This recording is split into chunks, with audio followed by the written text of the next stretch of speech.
रमज़ान में रोज़ा जब बच्चे रखते हैं तो सब बहुत खुश होते हैं और माँओं की कोशिश होती है कि वो कुछ नए से नया उनके लिए बनाएं ताकि उनके बच्चे बहुत खुश हों और दोबारा से रोज़ा रखें। तभी आज इसी तरह से कुछ बहुत ही मज़ेदार सा आपके बच्चों के लिए लेकर आ गई हूँ। तो रेसिपी को स्टार्ट करेंगे। बिस्मिल्लाहिर्रहमानिर्रहीम, अस्सलाम वालेकुम। यहाँ पे सबसे पहले मैंने ले लिए बॉयल किए हुए आलू मैंने काट लिए थे और उसके बाद हम इसको अच्छे से मैश कर लेंगे। आलू मैंने यहाँ पे लिए 4 मीडियम साइज़ के।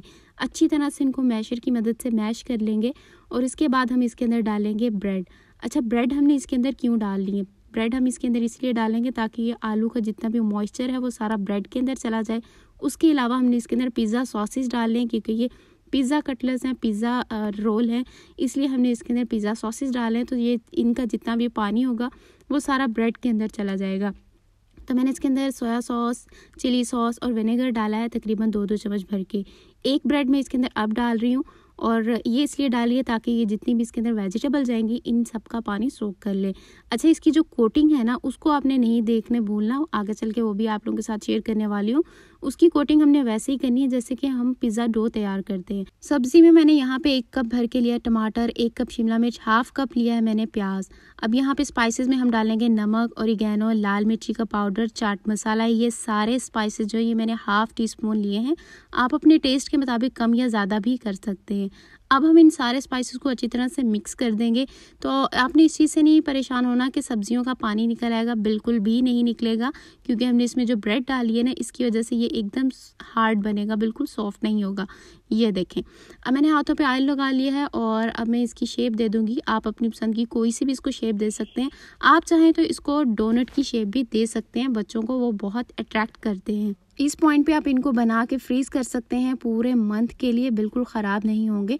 अब हम आते हैं जी इसकी कोटिंग की तरफ। तो कोटिंग के लिए मैंने यहाँ पे ले लिया है नमक ताकि इसकी कोटिंग में भी नमक का टेस्ट आए और उसके साथ साथ इसमें हम डालेंगे 1 चम्मच भर के मैदा।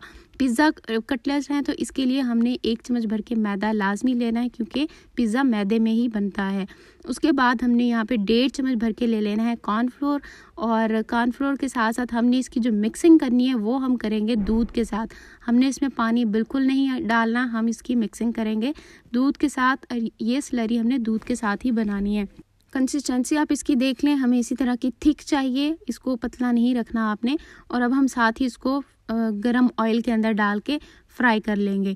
अच्छा, यहाँ पे एक बात और आप लोगों को बताती चलूँ, अगर वीडियो आप लोगों को पसंद आ रही है तो वीडियो को लाइक ज़रूर कर दीजिएगा, चैनल पर नहीं है तो चैनल को सब्सक्राइब ज़रूर कर दीजिएगा और इसको रमज़ान में ज़रूर ट्राई कीजिएगा, बच्चों के लिए लाजमी बनाइएगा, बच्चों को बहुत पसंद आएंगे। तो यहाँ पे मैंने इसको तकरीबन 2 मिनट के लिए फ्राई कर लिया है फुल हीट अप ऑयल के अंदर, लो मीडियम फ्लेम पे। तो जी ये माशाल्लाह से हमारी रेसिपी हो चुकी है तैयार। तो अब मैं इसको सर्व कर रही हूँ केचप और मेयो के साथ। आप लोग चाहें तो इसको सिंपल भी रख सकते हैं और जितना खूबसूरत आप इसको बनाना चाहें आप इसको बना सकते हैं, वो आपकी अपनी चॉइस है। तो जी ये हमारी रेसिपी हो चुकी है तैयार। उम्मीद करती हूँ आज की रेसिपी आपको ज़रूर पसंद आई होगी। वीडियो पसंद आई है तो इसको लाइक एंड शेयर कर दीजिएगा और मिलते हैं फिर नेक्स्ट वीडियो में। तब तक के लिए अल्लाह हाफिज़।